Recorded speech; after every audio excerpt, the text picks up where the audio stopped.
The longer that I live, the more that I realize there's only human seekers and God seekers. Okay? Human seekers always talk about humans and think about humans. God seekers always talk about God and think about God.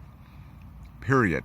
The other big thing you often see is that human seekers will compromise their integrity / truthfulness for the sake of human popularity.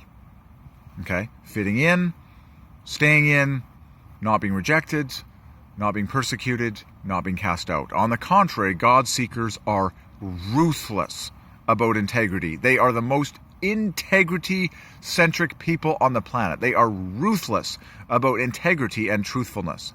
Absolutely ruthless. They will never do anything. They will never tell a lie, and they will never do anything that compromises their integrity and their righteous moral beliefs, which they have heard from God and know to be true in God.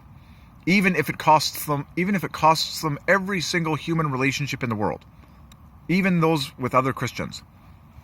They will never compromise their integrity.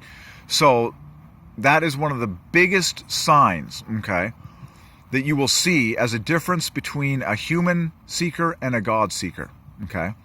Human seekers often compromise their integrity and their beliefs for the sake of the crowd. God seekers will never, ever, ever compromise their integrity or truthfulness, and they are brutal with it. They are so scrutinous. They are like, no, no, no. If this is not good, if this is not God enough, it's not good enough. That is how ruthless the God seeker is. They're just like, only God, only God, only God. And they will spend their entire time in their prayer closet, okay, and never come out unless the offer of what is outside is God enough. They'll say, no, I'd rather be with God in the prayer closet. Okay, it's that ruthless. Quite frankly, God seekers spend a lot of time in life alone from other humans. Period. They just do. Absolutely they do. That's just the way it is, okay? I'm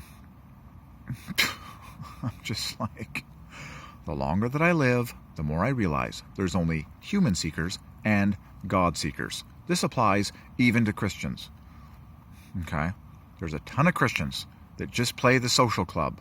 It's like they secretly want the spouse, they secretly want the people, they secretly want the popularity, the fun, the laughter.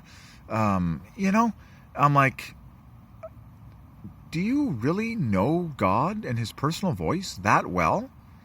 Or are you, just kind of a people person rather than a God person? Did I just say that? Even in the church, we have way more people persons than we have God persons. We have so many humans, even in the church, okay, that know the personal voice of humans like crazy, but they don't know the personal voice of God at all. And that is another huge difference. One of the biggest differences, if not the most important difference, between the God seeker and the human seeker. The God seeker desires the personal voice of God more than anything in the entire universe, cherishes it, loves it, and hears it more frequently than any other voice in the universe. The human seeker is constantly focused on human voices.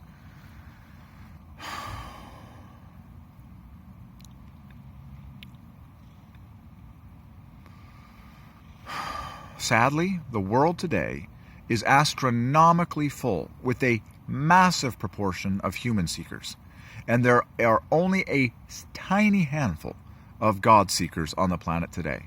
I strongly pray that that changes in my lifetime.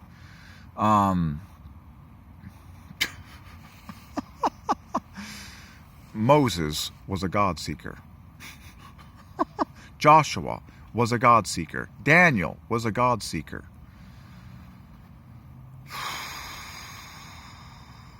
Isaiah, Elijah, and Elisha were God seekers. Samuel was a God seeker. Okay. Ay, ay, ay. And there have been billions of humans that have all been human seekers. Oh, isn't that terrible?